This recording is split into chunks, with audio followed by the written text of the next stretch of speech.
You must figure out somehow, some way, to be a vibrational match to what you've asked for. If you've asked for more money, you can't be beating the drum of not enough and be a match. Oh, you did step one, you did it, and you did it, and you did it, and you did it, and you did it. You've been asking and asking and asking. And Source has lined everything up. More magnificent rendezvous orchestrated on your behalf. So much has been done on your behalf in lining up the circumstances and events that will produce the manifestation that you seek. Good morning. We are extremely pleased that you're here. This is co-creating at its best. You know that? Yes. Do you know what we mean by that? It's you in your physicalness. We see you've dragged your physical bodies here. And it's your inner being as well that you are sometimes more aware of than others. There are many more of us, if you wanted to count us as individual entities or points of focus here focused with you today, than there are of you. But that's always the case. Sometimes in your human form you think you are on your own, but you never are. You yourself are an extension of source energy, but that source energy of which you are an extension is so much more than the extension that you are. And all of that other that you aren't, well, you are the extension that you are, is aware of you in ways that sometimes you know, sometimes your awareness matches it, and sometimes you don't. Often as humans, you're more interested in the results of the vibration that you emanate than you are of the actual moment of emanation of the vibration. And what we mean by that is you're constantly offering a vibration which law of attraction is responding to. So you have a constant point of attraction, but most are not aware of their actual moment in time attracting. They are only aware of the results of that attraction, and so it's a sort of jerky, awkward awareness of life for many humans. It's like you're attracting, turning thoughts to things, turning vibrations to thoughts and ideas, pondering ideas in and of themselves having attraction power, the widening and widening of what you're attracting, becoming more and more. That's what momentum is. And then there is a manifestation. But most are not aware of this process that is happening before the manifestation occurs. And most are not aware of what influence they're under while they are thinking those thoughts. In other words, you could be tuned into who you really are so that your thoughts are causing an emotional range of satisfaction to exhilaration. Or you could be under the influence of something other than your inner being, so that your range of emotions is something from utter fear and discord to frustration. You could be feeling good or not feeling good, and those emotions indicate what influence you're under. But most humans aren't aware of the influence that they are under while they're in the process of turning thoughts to things until the things get there.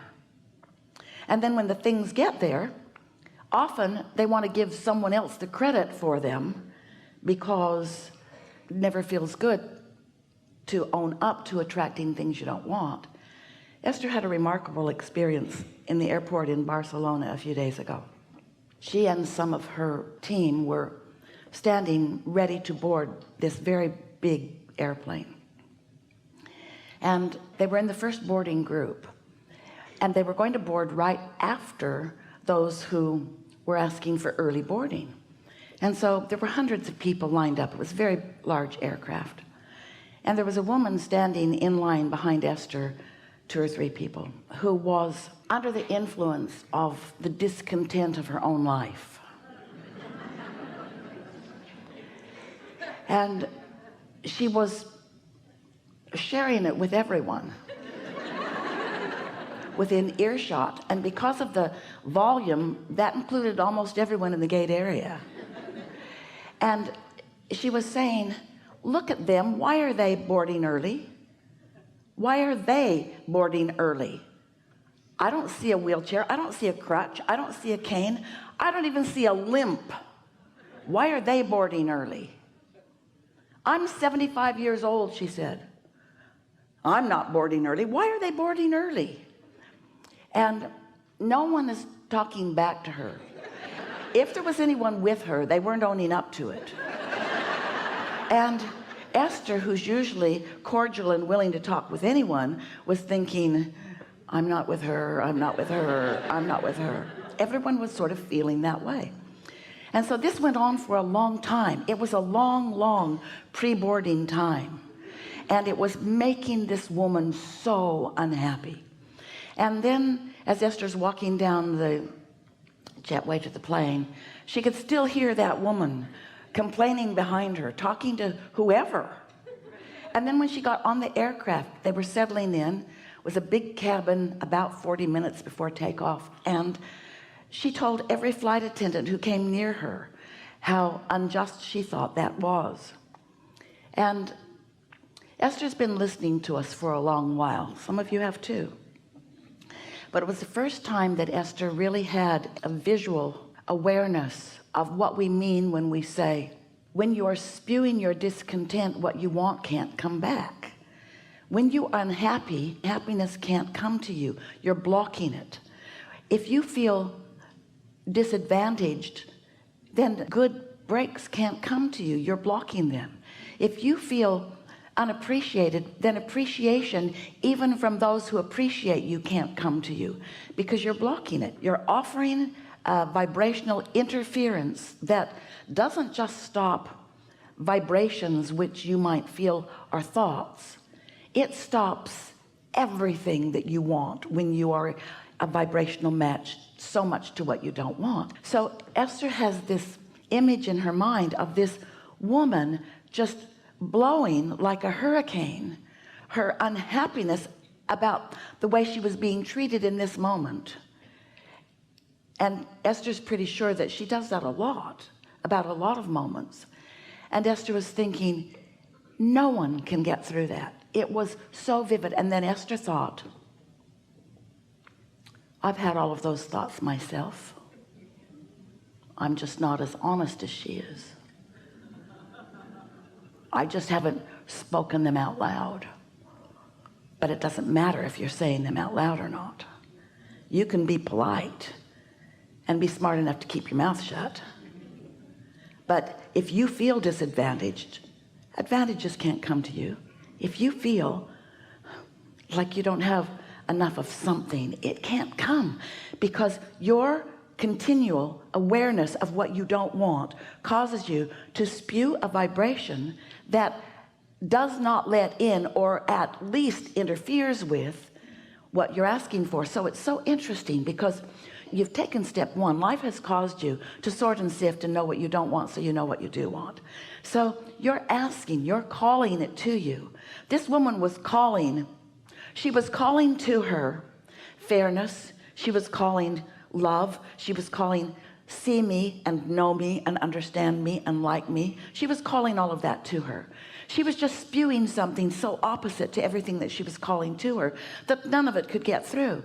And it was the best picture Esther's ever seen of knowing someone desperately wanted something that they were keeping away. Esther will never forget that woman, because that woman was a very clear picture of what everybody that she knows on the planet, including herself, is doing on one subject or another all the time, wanting something that you're blocking with your awareness of what is. The injustice of that moment in time was almost too much for that woman to take. She just could not stand that she had paid all that money for that first-class ticket, and she was standing there in a line a long time. Boarding was really late in coming, and when it came, it was longer still. So she'd probably been standing in that line the better part of an hour. You know what that's like. How long have you been sitting here today? And not getting what she wanted. Esther knows that she wanted something and was blocking it at the same time. So That's our primary intent as we play together today, to help you to be more aware of what your point of attraction is, and to show you some things that will help you to, in this moment in time, have a vibration going on because you've practiced it, that is letting in what you want in this moment and in this moment and in this moment and in this moment. Because life isn't about planning a trip and finally getting to go on it, so you've been in the planning of it for months and finally you get to go. Life is now, now, now, now, now, and your feeling response to life is now, now, now, now, now. And so this segment of now, you want the segment of now to be one where you are open and allowing the things that you've been asking for, because the universe is yielding to you all day, every day, in every moment, things that you're asking for. Wouldn't it be nice to be in a moment in time when you're letting it in, and then in the next where you're letting it in, and the next where you're letting it in? So it's just a stream of things that you care about coming into your awareness. That's the way you intended to live this life experience. As we're moving forward, we'll talk about two specific things, meditation and segment intending, that will help you, once you practice it a little bit, manage the vibration of your output, because it's law of attraction. It's attraction, attraction, attraction, attraction, attraction. It's only attraction. There's no assertions. No one's doing anything to anyone. It's attraction, attraction, attraction, attraction. And attraction is you offering a vibration to which the law of attraction is responding. It's attraction, attraction, attraction, attraction. So whatever you're getting, you're attracting it. And the thing that is so hard for humans to take is that they're attracting what they don't want and getting what they don't want, and then responding to what they don't want, so attracting what they don't want, and then getting what they don't want, and then responding to what they don't want, and then attracting what they don't want, and then responding to what they don't want. In other words, it's this cycle of such awareness of what is in this moment that it's hard sometimes to get out ahead of it. But when you know how to do it, it gets easier and easier and easier and easier and easier.